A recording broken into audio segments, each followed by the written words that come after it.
mind, just introduce yourself real quick and tell everybody where you're from so we know who you are. Brett, why don't you start us off? Hi everyone, I'm Brett and I'm from Hawaii, the main island of Oahu. So good to see everyone tonight.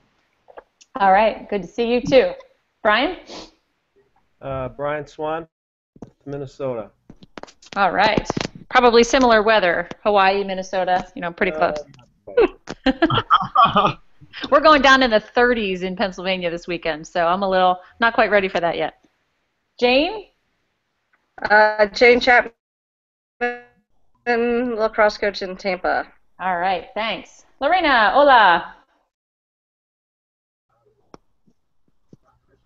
I can't hear you. I don't think you're on mute, though.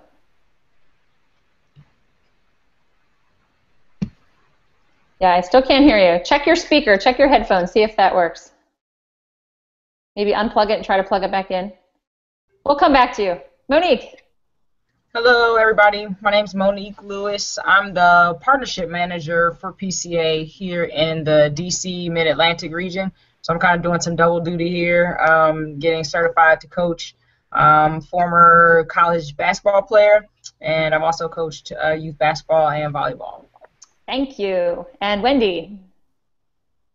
Hey guys, Wendy Libold. I'm in Northern Virginia. Mostly work with soccer players. All right, thanks. Lorena, any luck with sound? Nope, not quite yet. Okay. Can you hear us? Yes? Okay, she can hear us. All right. Well, if you want to try, you're welcome to try to log back out and log back in again, or try it without the headphones, or see if you can. Sometimes when you put the headphone jack in, it messes up the settings. But we are going to jump right in and get started because this is the beginning of the workshop. So before I get started, I asked a couple people already. Does anyone have any right off the bat questions or comments or concerns about the course, comments, content, anything of the above before I jump right into the Elm Tree of Mastery?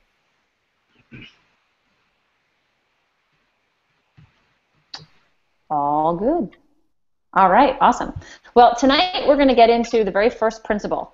And as I said last time, the two hangouts that we've done so far on the introduction to the workshop, getting everyone engaged, excited to be there, connecting with the audience, giving yourself credibility, connection, and really getting the audience engaged within 5 minutes is our goal in the beginning.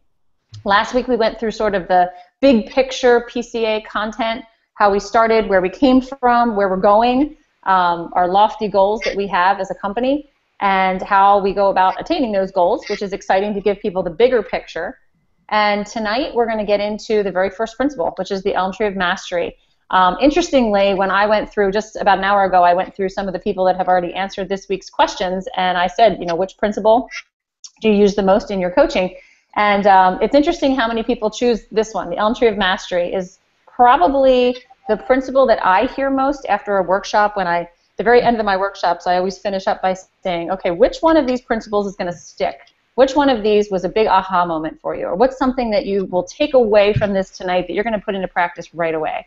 And I would say probably 7 times out of 10, people say the Elm Tree of Mastery because they know it works, but they never knew what to call it. So it was really cool for coaches to be able to have a language of ELM to be able to work into this. So tonight I'm going to model what I do. I'm going to tell a few stories to work it in. I'm going to finish up with plenty of time. At the end, I would like to hear some of either your stories, your illustrations, your ideas. How would you translate this principle? How would you explain this principle to the coaches you're going to be talking to make it real for them? Just incidentally, before I continue, I had a conversation with somebody in the course earlier today, and this person was asking, how detailed do you want us to get?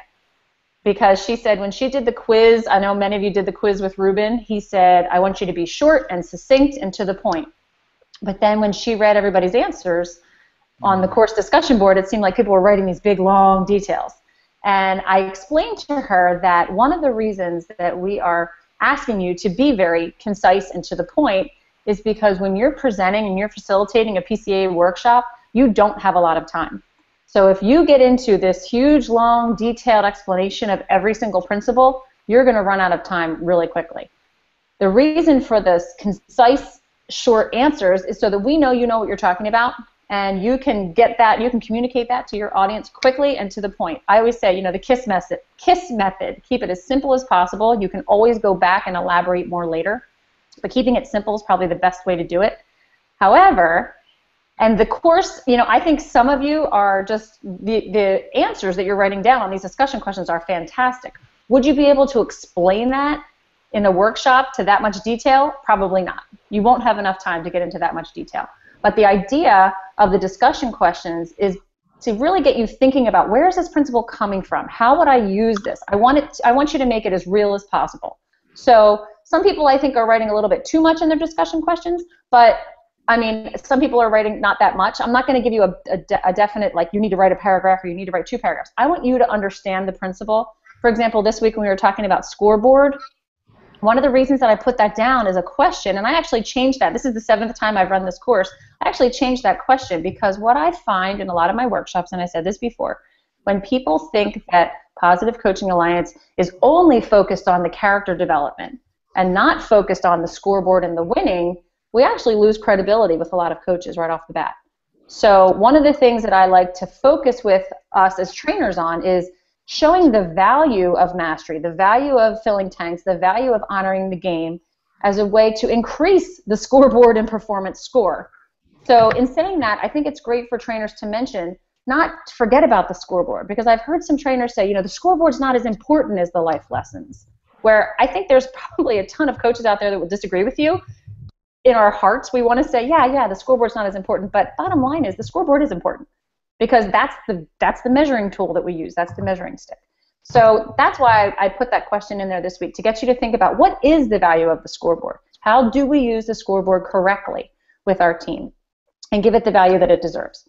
So again, you don't have to write me books and books and books. It's more for you to understand it, just to get the thought process in your mind as why is it important? It is something to do. Does that make sense? Is that confusing, or does that make sense? Good? Okay. All right, so I'm going to jump right in. Kip, thanks for joining us. I had a cancellation, so I hopped on. Great, thanks. Love to have you. All right, so I'm going to jump in. You guys are going to be my coaches. This is a principle. As I said, most of the principles, I take about 15 minutes with each principle. This one, for me, usually takes a little bit longer because, number one, it's the first principle. Number two, it's got a lot of meat. It's got a lot of stuff, a lot of research around it. And a lot of it is really cool to watch the audience's reaction, because half the audience, when you start talking about this stuff, their eyes are like this. They're like, wow, this is awesome. This is good stuff. I can do this. Because so many coaches, in the very beginning of the workshops, when you ask them what are their biggest challenges, what do you think I hear as like the top 5 biggest challenges that youth coaches will come at a workshop? If I say, what is your greatest challenge as a coach? What do you think are top 5? Somebody give me an example. What do you think is one of them? Yes, parents. Thanks, Wendy. Parents are always the big one. What's another one? We're talking about little youth coaches, like under 15. Kids that are afraid to fail. Kids that are afraid to fail. Yeah, kids that are really hard on themselves. And in saying that, Jane, if they're afraid to fail, what are they not doing? They're probably not trying new things. Yeah, they're not trying new things. They're not willing to... Sticking with the known. Say it again? They're sticking with what they know they can do well, which sometimes isn't much. Right, and they're not pushing themselves and challenging Just themselves. starting out, but they're, they don't want to try something, You got it. They're not willing to take risks. So that's another big one. So we've got parents, we've got kids afraid to make mistakes. What else is a big challenge I hear? I would say trying to get the maximum effort out of your players or out of the kids. Bingo. That's a big one too. How do I get the best effort? And it's funny because most of us, if you have a team of 20 kids, you'll get like 3 that I just call them like kamikaze kids. They're just like crazy. They will give you 100% effort no matter what.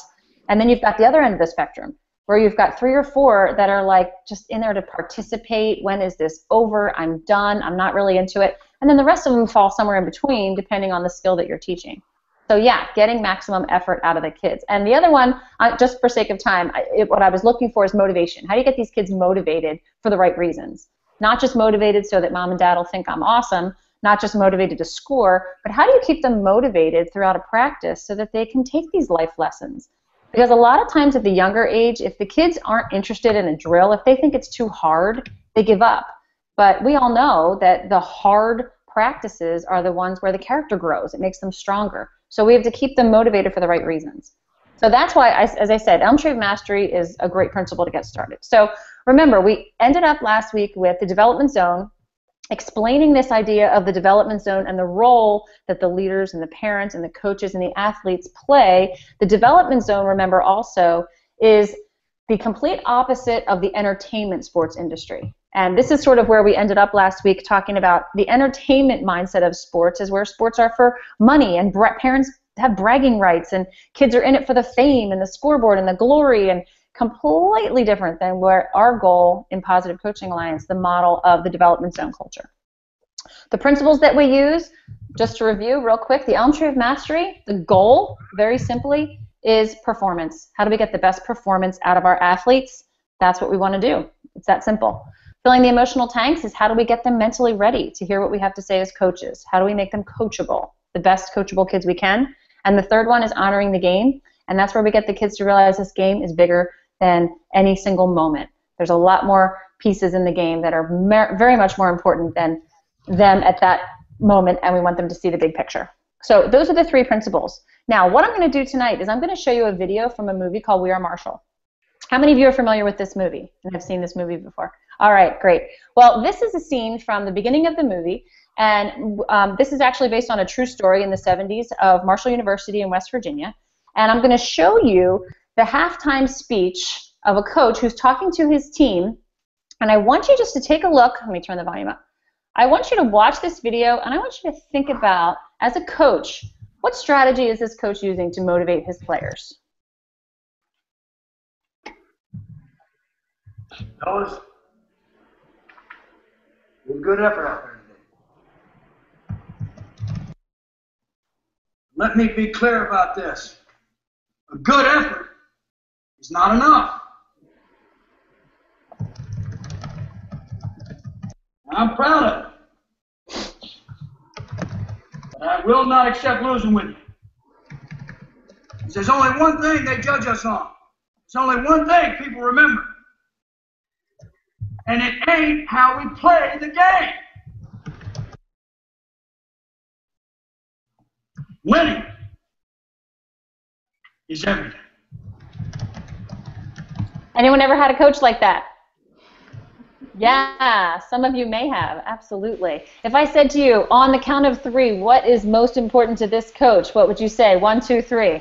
Winning. Winning, exactly. Would any of you say that winning is not important to you? How many of you say winning is not important at all to me?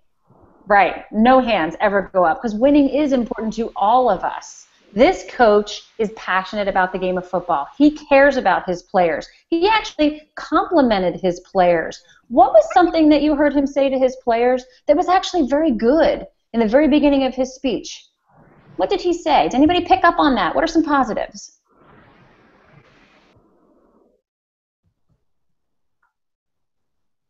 Did he mention effort? He gave a good effort. Yes. I think it's about giving a good effort. Sure. You But gave it a wasn't good enough. Right. You gave a good effort out there, and I'm proud of you. But that big old but, which we know kind of takes away everything we said before, but I won't accept losing with you. Okay? So, did you see the looks on those players' faces? How did they look? Dejected. Dejected. Right. What else? What was going through their heads? Fearful? Right, fearful. So my question was, what is this coach using to motivate his players? What words would you use to describe his tactic on how to motivate his players? Shame, absolutely, good. What else? Aggressive, yep. Brett mentioned the players were fearful, so I would say he's using fear, absolutely. Now, let me ask you this quick question. Does fear work to motivate players? How many of you would say yes, fear does work? How many of you would say no, fear absolutely does not work? Okay, I'm going to agree with the first group of people. Fear does work. Fear works temporarily. Fear is actually a human instinct. And coaches use this instinct to their advantage. If a coach is being aggressive and putting fear into the players, it's going to make them act. It's a survival mechanism that we have in us. It works. But will it work for the long term? No. What we found is it hasn't. What we call this coach in Positive Coaching Alliance is a win at all cost coach. Winning trumps all. The scoreboard at the end of the game determines how well you played. I don't care about your effort. It's the scoreboard that matters. So what I want to ask is this. We've done a lot of research. We've actually borrowed a lot of research at Positive Coaching Alliance. And one of the neatest studies that we found was by Professor Joan Duda in Birmingham, England. And what she did was she interviewed lots of coaches during the 2000 Olympics in Sydney. And she put them into two categories. Is this team focused on mastering the skill in their sport? Or is this team focused on how many medals they're going to win and the score at the end of the game? And what she did is she put them into categories, and then she found at the end of the game, one of these groups won significantly more medals than the other one. So my question to you is, who won more medals? Those who were focusing on the scoreboard and winning, or those that were focusing on mastering their sport and getting better? I'm going to ask you on the count of 3 to either put a 1 or a 2. I want you to take a vote. Ready? 1, 2, 3. All right. Some of you say 1, some of you say 2. Somebody that said yes. I think the teams that were focusing on the scoreboard and winning won more medals. Tell me why. Give me a good reason. And there's always someone in the room that will say, yes, I agree with this one. Brian, I think you had a 1-up. Yeah, maybe I heard you wrong, so I apologize. Okay, that's okay. If you were an audience member that said, yes, I think people that focus on winning win more games, tell me why. Just give me a fake reason. You think somebody would say? I'd say that the reason why is because people make that their objective and they have a linear perspective, so that's all they focus on. So whenever we focus on something, that can create a attachment to it that yields some response. Yes. Good. So you focus it on it and you attach it. Thank you, Angelique. All right. Somebody that said 2. What do you think? Getting better makes you focus on your inner work? Okay. Somebody that said 2. Those that focus on mastering their sport and getting better actually won more medals. Why do you think?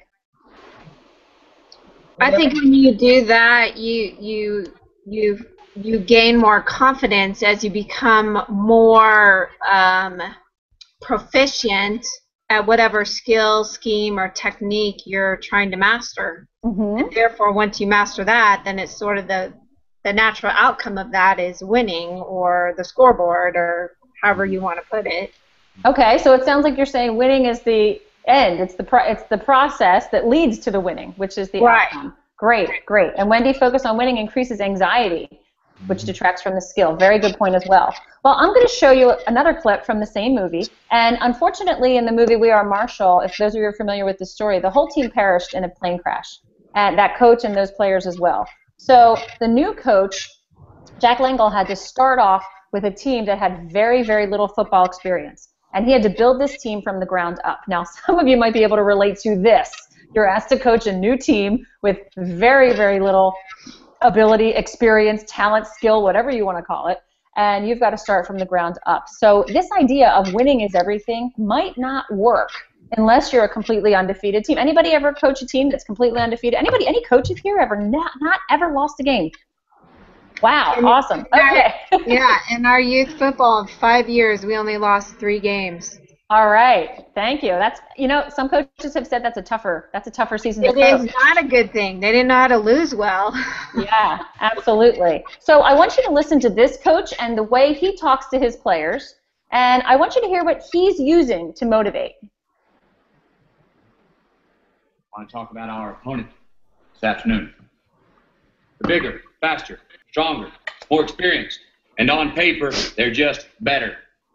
And they know it too.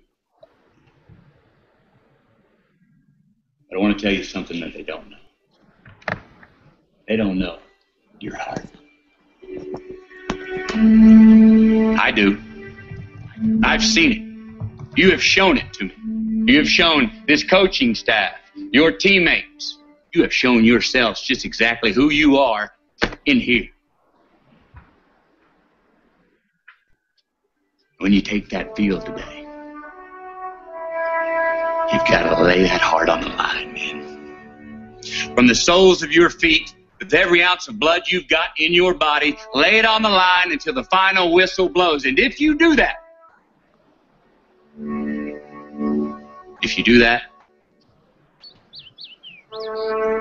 we cannot lose.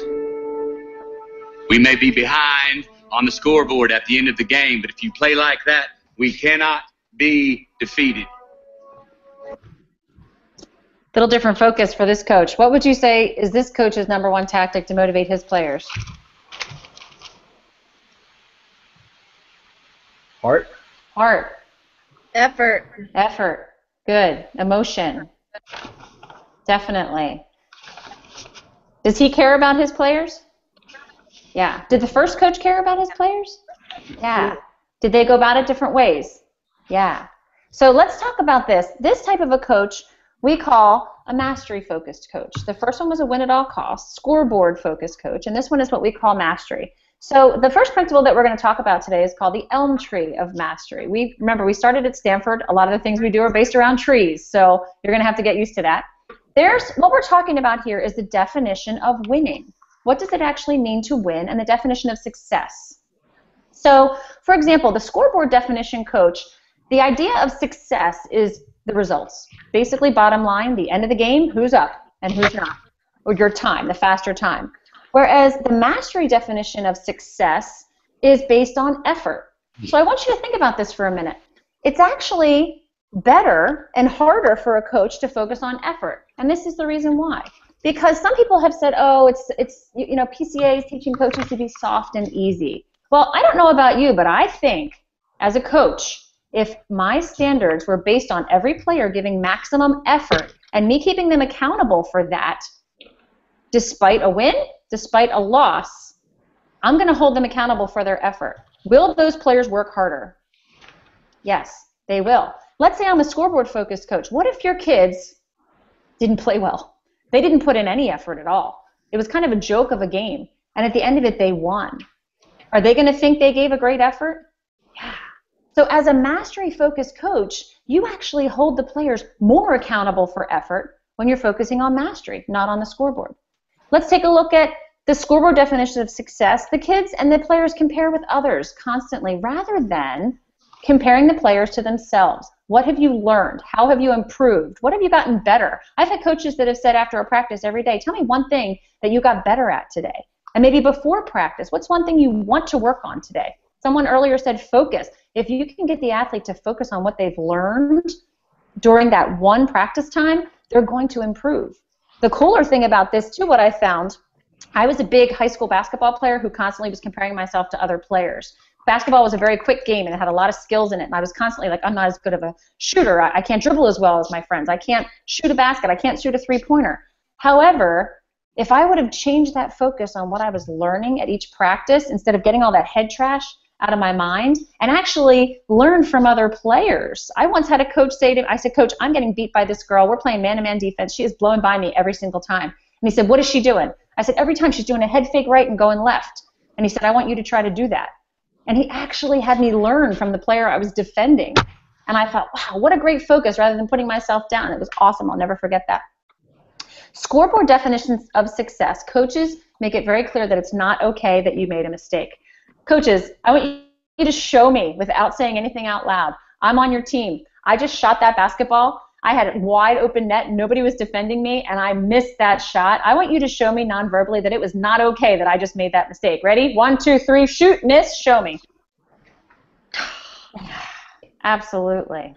I call it the hands up. Are you a hands up coach or are you a hands down coach? Okay, just by this, I've learned that it's not okay to make a mistake. Whereas the mastery definition, coaches that are coaching in that culture say it is okay that you made a mistake. Mistakes have been called the lifeblood of learning. And if we can actually understand that mistakes are okay, not necessarily okay meaning, yeah, it's great that you just screwed that up. We practiced it 20 times in practice yesterday. I'm really proud of you for messing up that drill. That's not what we're talking about. We're talking about being able to take a mistake, flush it, put it behind us to move on. Because we all know the most important play in the game is what? The next play. Exactly, the next play. And that's what we have to get ready for. Now, this all sounds great. Okay, we've got our scoreboard definition, we've got our mastery definition, we've got our ELM, ELM tree of mastery, so we'll remember it. The coolest thing about this principle is that this is non-controversial in sports psychology. And that's a heavy, heavy task to find something that's non-controversial. This has been explored by many different avenues of sports psychologists, and they have found that performance has dramatically increased when people are coached to focus on effort, learning, and to put their mistakes behind them and move on. So let's change it, and let's put this to practice and see what happens. Why is this? Why would effort, learning, and mistakes okay, this mastery definition of success, prove to actually increase the scoreboard scores? Well, number one, in a mastery climate, anxiety is going to go one direction and confidence is going to go the other direction. Which way will anxiety go if you're only focusing on your effort, your learning, and putting your mistake behind you and bouncing back from those? Will your anxiety go up or down? Show me with your thumbs. It will go down, in fact, correct. And where will self-confidence go?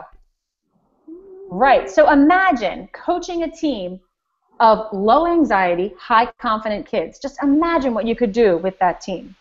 Now let's talk about this for a second, because I talked about your effort, what you've learned, and how you bounce back from mistakes. The key there is you. And what I want you to think about is this. Mastery approach gives players a feeling of control. I want you to focus on that word control for a minute. In any given as a competition or whatever it is, I want you to tell me 5 things that are completely out of our control. As athletes or coaches, we have no control over it. Let's see if we can name 5. Call them out. Weather. Weather, absolutely. What else? Officials. Officials. Opponents. Yep.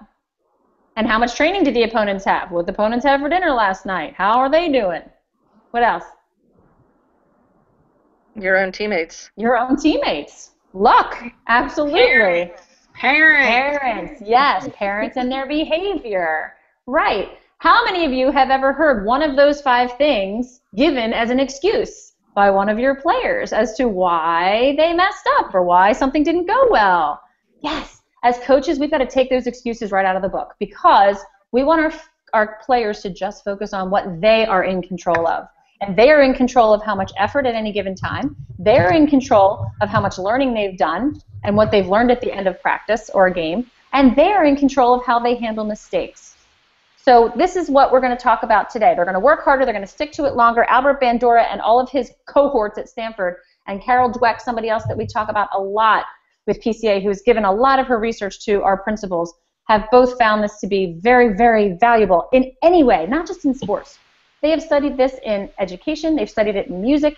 And Carol Dweck did a fascinating study that I'm going to share with you for a minute. One of the things that Carol Dweck did is she took a room full of school children, and she broke them up into 2 groups. And she told the one group of kids, you are picked to be in this group because you are very smart. And she picked the other group of kids, and she walked into their room and she said, we chose you to be in this group because you work very, very hard. Your teachers and parents said you're very hard workers. And then she gave each group the exact same unsolvable puzzle. There was absolutely no solution to the puzzle. And she said, go ahead, work on it. Take a guess which group gave up first. Which group quit? I want you to turn to the person next to you and tell them which group gave up first and why. So at this point, you're turning to a neighbor, you're chit-chatting. Which group do you think? Somebody just tell me, pretend you're calling your neighbor. Which group gave up first and why? The smart or the hard workers? Hard workers. Okay. Kip says the hard workers gave up first.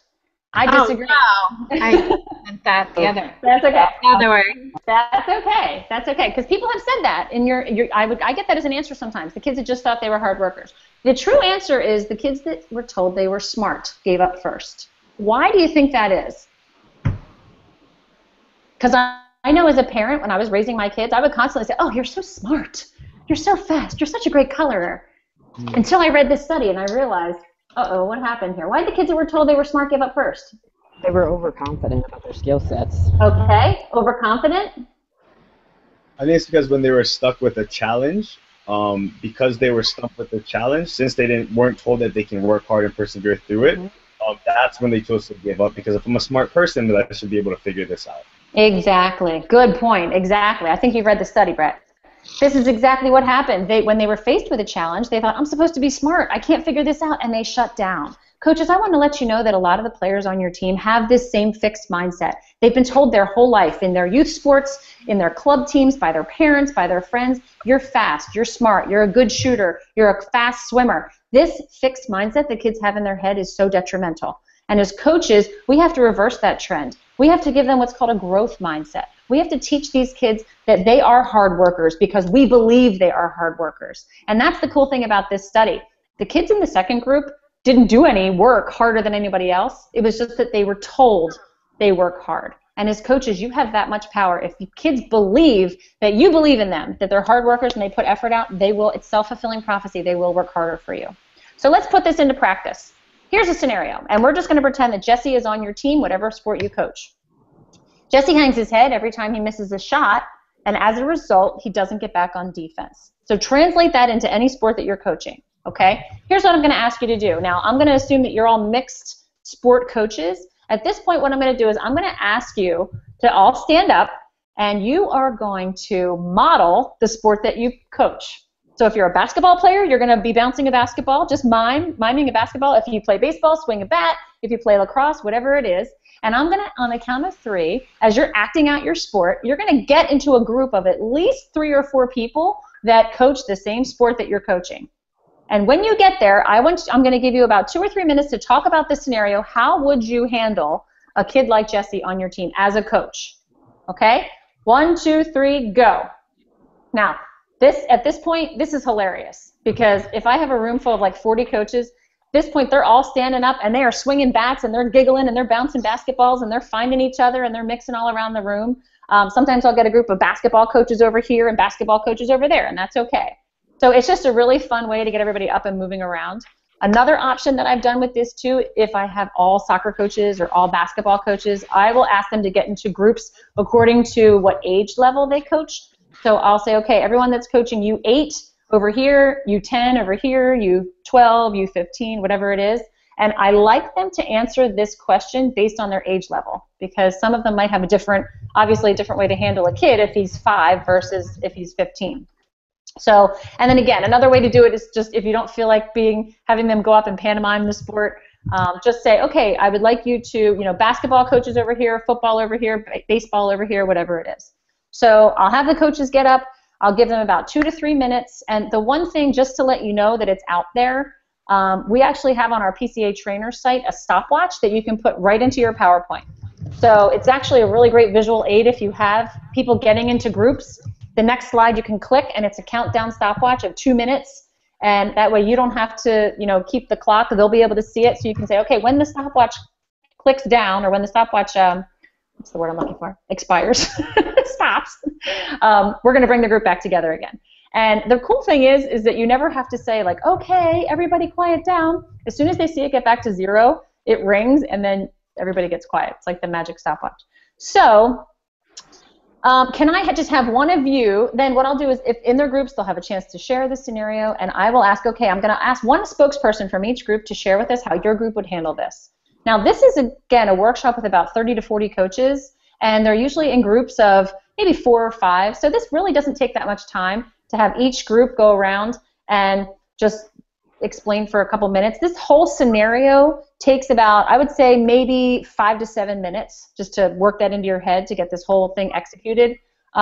If nobody picks a spokesperson, sometimes I'll say, okay, and now, after you've discussed this, the person with the birthday closest to today is going to be our spokesperson, or the person that has the most letters on his shirt, or whatever it is, or the person whose birthday's in June, or whatever you want to pick. So can I have one of you just volunteer to give me an answer to this question? How would you handle somebody like Jesse? Just for an example for the group.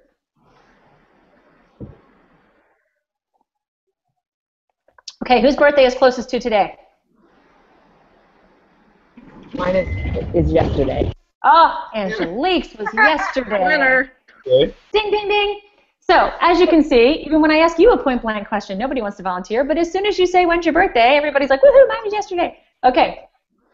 Angelique, if you're safe, I don't know if you're driving. I don't want you to get hurt while you're driving. Are you okay to answer this question? Yeah, I'm on a bus. Okay, so how would you handle coaching a kid like Jesse who hangs his head every time he misses a shot, doesn't get back on defense? I would pull him off if we're in the middle of a game, or pull him to the side where we have full attention, and then I would ask him, I would tell him what I see, and then I would ask him what he's doing when he's going through that process of putting his head down and have him share out. And then I would say, well, what do you think you should have done, and how can I help you to get to where that is? And I found that sometimes you can do that, and they're still like, no, it's me, I can't fix it, and you can't help me. Then I would have them partner with another player who's doing it correctly, and maybe you have them partner and collaborate on that share. But ultimately, it's just mental toughness that's being questioned. And so I would have to give a skill thing out. Every time you miss, I need you to do something with your hands or something like that, or shake it off with your hand, and then rebound from it, just like you want that puck to move. Okay, thank you. So someone else who just heard what Angelique said, what she would say of that player, which part of the Elm Tree of Mastery was she focusing on there? What did you hear her say? Learning, exactly. Exactly. What did he learn? And then at the end, what else did she say? What was the other part that she focused on besides just the learning? Mistakes are okay. Mistakes are okay. Exactly. So that is fantastic advice. Thank you. So I might get a couple, and I will have the people that shared go right back to the elm tree. Okay, what did you hear? Great idea. You appraised his effort. That's awesome. Good. You helped him bounce back from his mistake.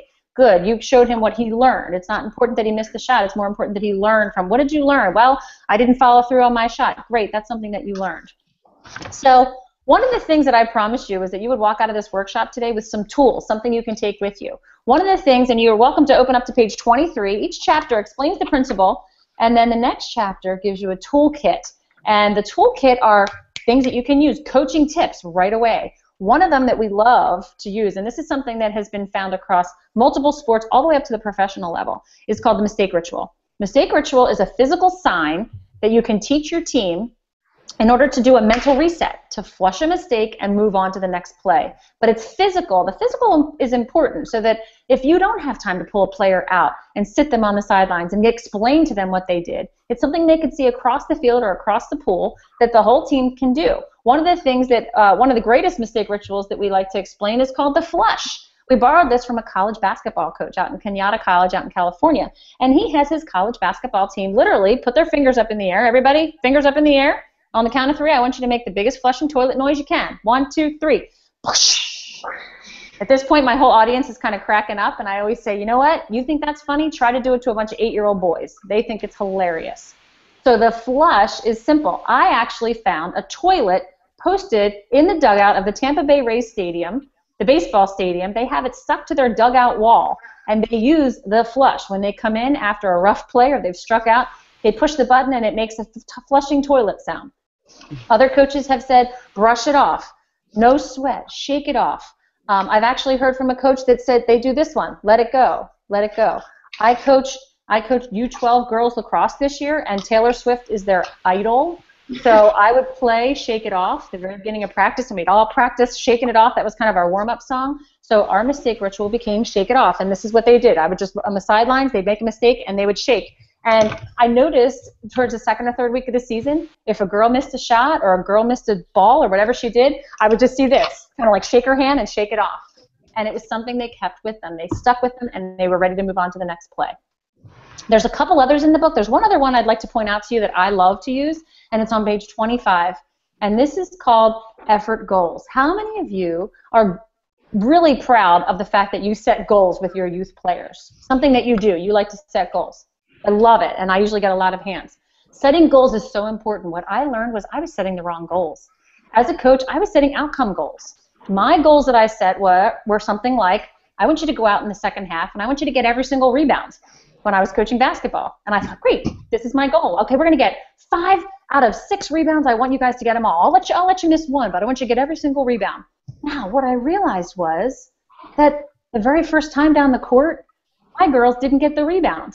And they looked over at me and went, Coach, I already failed. Because I wasn't focusing on the effort. I was focusing on the outcome. So any of you that are basketball coaches, if I want my players to get a rebound, what do they actually physically have to do to get in position to get a rebound? Somebody with a basketball background, tell me what they have to do to get a rebound.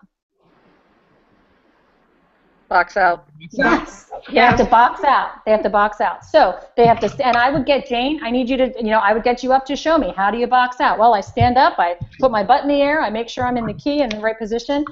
At this point, Jane, can every single person on my team, no matter how big or small, can they get in the correct position to box out? Yes. Absolutely. Absolutely. If the answer is yes, it's a great effort goal. I coach lacrosse again, and I wanted every girl to switch to their non-dominant hand because girls like to use their one hand, their right hand, or their dominant hand. So I wanted every girl to switch during my season, and I found these 12-year-olds were not switching hands. So I actually told them that each person that switched hands, I would be keeping track of how many times they switched hands, and I had a starburst, a bag full of starbursts, and every time I saw them switch hands, I'd put a tally mark on my chart, and after the game, they would get a starburst every time they switched hands. I didn't care if the ball fell out. I didn't care if they dropped it 50 times. I just wanted to see them trying it. And I had more girls by the end of the season able to catch and toss and shoot with their non-dominant hand than ever before because every girl could try. Every girl had effort. The other one that I want to share too, which worked phenomenally, was positive charting. Positive charting is a way to take these effort goals, and for example, on page 25, there's baseball effort goals. Run hard through first base on a grounder. Question, can everyone do it? Yes. Are they in control of it? Yes. That's a good effort goal. Have the parents in charge of keeping track of their child's effort. So take a bunch of index cards, bring them to the game. Write down, have the kids write down, okay guys, this game, your effort goal is going to be no matter where the ball is hit, I want you to sprint hard through first base. Okay, do not stop at all. Run hard, every single time. And I'm going to give an index card to each of your parents, and they're going to keep track of how many times you run hard through first base. Now, double fold here. You've got the parents focusing on the effort, not the outcome. So you've got parents cheering just because their kid ran hard through first base. Even if the kid's ball was caught in the outfield and he's out, your parents are cheering for that effort. I have parents keeping track of how many times their daughters sprinted through a ground ball. I have parents keeping track of if their kid is keeping wide on a soccer field or in the right position. Or was their streamlined start off the block what it should have been? If you can get parents in charge of focusing on effort, you're going to get them focusing on what you want them to. And it'll take care of a lot of PPs, what I call them, parent problems, parent issues. All right, so again, there's a lot of different tools in the book. Find some, read through it. There's great, great things that you can use. And then this is the end of this principle. So I would wrap this up by saying, so this is the Elm Tree of Mastery principle.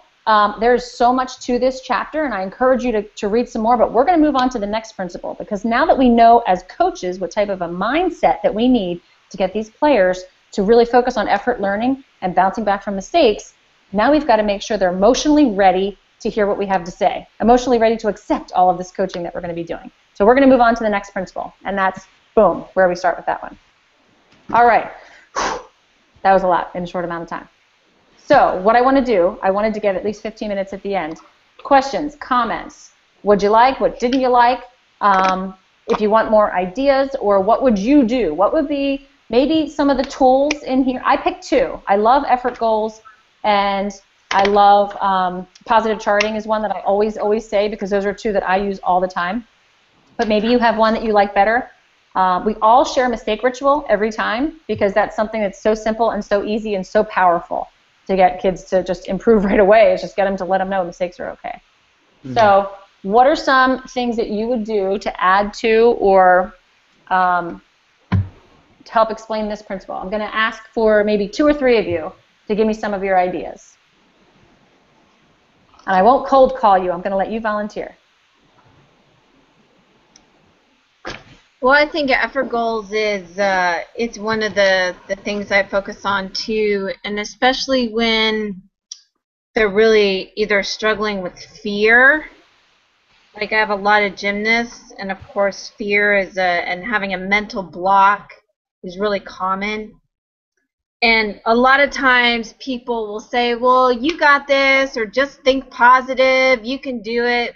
And that can actually add to the anxiety if they don't know how to do that. Mm-hmm. And effort goals are the how you think positive. So we write out 1 or 2 things related to the effort, like you gotta master doing these 2 things in order to finally, accomplish, or the outcome, doing the back handspring. So effort goals is one place where I focus. Mm-hmm. I like how you said that the effort goals are the how, because I hear that all the time. You got this. You can do it. You got it. What does that mean? Yeah. Okay. Well, that means jump up and put your hands back. You know, I mean, you got to. That's how you have to think. What do I have to do? Right. Not what not to do. What to do.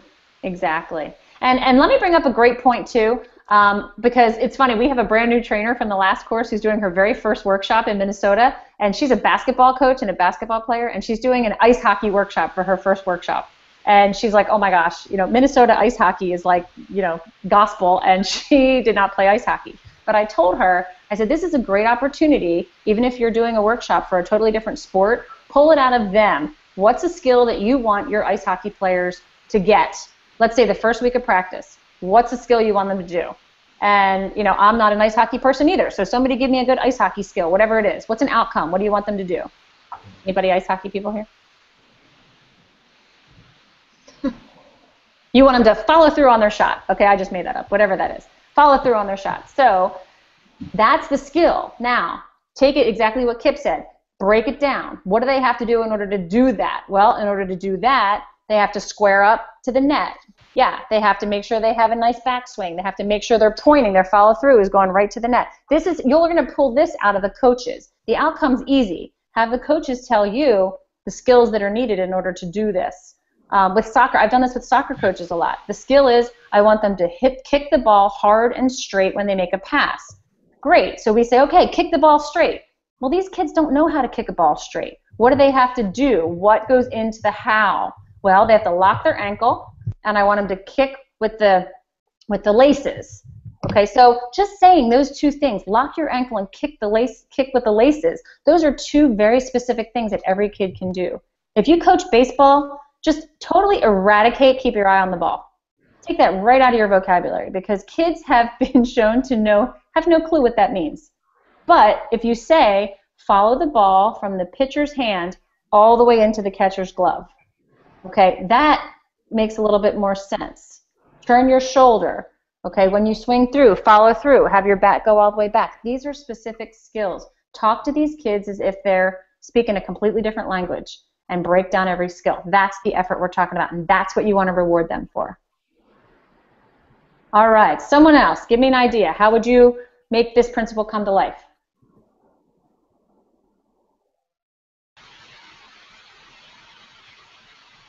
I like to use some of their mistakes. So when they make mistakes, I like to point out, hey, did you notice that you were still trying, even though you weren't, doing it with mastery, you were still pushing yourself. Do you know what that's called? They were like, well, I'm still trying. I'm like, no, that's effort. So then they can visualize what they're seeing and attach the behavior to outcomes. Mm-hmm. Good, I like that. Just pointing out effort, because some kids don't even recognize it. Pointing it out, that was great effort right there. That's how you do it. Keep on trying, keep on swinging. Yep. I noticed, Kelly. Yep. Girls, the issue of comparison with others is so huge. I know that I've been taught that when you compliment someone else that is performing the way you want to see, with Jesse or whoever your example was, putting the head down afterwards, you don't have to pick on the kid and say, don't do that. But if you say, man, way to get back after missing that shot, you were the first one back to defend, that other kid will pay attention where she wouldn't if you were picking on her. Exactly. I call that positive peer pressure. Take the peer pressure in a positive way and point out all the things that she did, and don't even mention this shot that was missed. That's exactly what you're talking about. Look how fast she got back on defense. That was awesome, Brittany. Way to go. Good job. I love that follow through. Your shot was really fast. That was great form in your shot. Don't even mention that it went 6 feet higher than the net. It was a great shot. And people pick kids, girls especially, they do pay much more attention to, oh, she's complimenting her. I want to be like her. I want to be like her. Good point. And I read some of your answers in the discussion questions talking about that. The difference between, females versus males and the way that they do handle mistakes is a little bit different. Absolutely. The positive charting with the parents, too, was huge with my kids. I mentioned that in the comments, too. Mm-hmm. I love that. although a lot of the parents don't really know what you're looking for, so that actually becomes kind of a challenge. So if they actually know, to compliment them on the wide runs they make, that will be unusual. They're more likely to compliment them on things that you may not want to encourage. So it's a good tool, but you have to really train the parents to use it well. It is. It's very cool. I had a lacrosse coach out in Colorado that said, he was a boys lacrosse coach, and he said the first day of practice, he'd have all the parents come for the first 5 minutes, and he made the mom and the dad get the stick and try to catch a ball. And he would have them throw the kids would throw the ball to the parents, and they would try to catch it and try to catch it and try to catch it, and they had to catch 10 in a row. And then the kids had to give their parents one tip on how to catch a ball. And the kids were like, okay, hold your stick up higher, or give with it a little bit more, or catch it when it goes down. And he said it was such a cool activity. And he said he did it once just for fun, and he's going to do it every time, because then he explained to the parents what your kids were giving you, these tips your kids were giving you are that's the only support that they need from you to be praising them for holding their stick up, praising them for, following through, praising them for whatever it is. Not worrying about how to catch the ball, because it's actually at their age, it's actually a miracle if they do catch the ball, because this is a ball this big and a stick this big, and they've never done this before. So I just thought that was a really neat thing to share. I thought that was a great idea. All right, who else has some ideas? For me, the commitment needed to stand in front of the opponent and judges and parents. Okay, explain a little bit more. I'm not really sure what you mean. It's very important. Mm-hmm.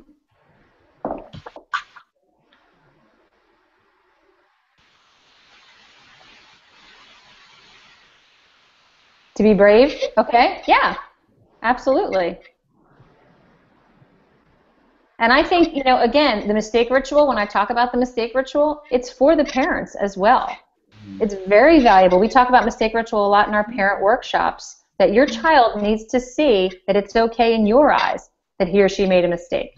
Because kids, when they make a mistake, studies have shown over the age of 15, the first person that they look to is the coach. Under the age of 15, the first person they look to is the parent. So show that your kid, come up with a mistake ritual. Thumbs up, smile, flush it, don't worry about it, let's go, whatever you need to do. I don't care what you're saying under your breath, as long as your thumbs are up and you're smiling and you're encouraging your kid and you're going, I can't believe he missed that shot for the 50th time. Whatever it is, you're going to show him. It's all good. All right, anybody else have an idea to share? Something you would do? What I like okay, go ahead, Brett.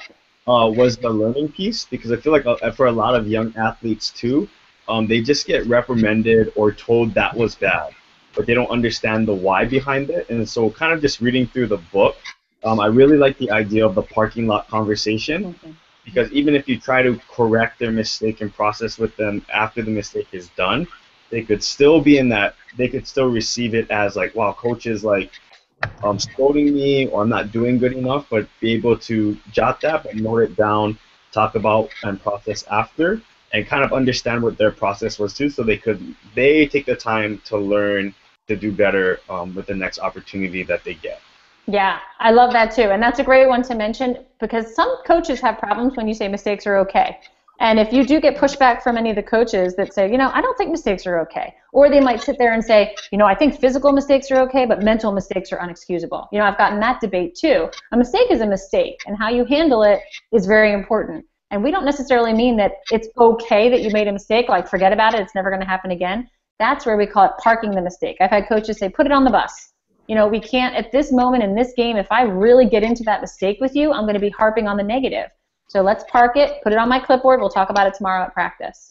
Okay, but as coaches, we have to recognize some mistakes are what they are. Every game is a game of mistakes. I had a field hockey coach in college that said, field hockey is a game of mistakes, and it's not the team that makes the least mistakes that's going to win. It's the team that bounces back from them faster. That's the team that's going to win. And I always remember that in my head. Every game is a game of mistakes. It's a mistake opportunity, mistake opportunity. That's what it is. I actually had one of the coaches for the Arizona Diamondbacks. He said he calls them wins, and instead of he calls them learning opportunities. And he does this every time. There's winners and there's learning opportunities, and that's all you get. And instead of the big loser, change that L of loser into learning opportunity, and it's going to really change the way you look at mistakes. All right, I'm going to wrap it up just so we finish a couple minutes ahead of time. If you guys have any more questions or comments about Elm Tree of Mastery, let me know. I really appreciate you spending your time tonight and going through this. This is a really great principle, so if you didn't get a chance to read through each of the tools, find 2 that connect with you, that you can actually have a story and you can talk to your audience about, and then pull some stories out of your audience. You might finish this principle in 10 minutes. Pull some stories out of your audience. What do you use?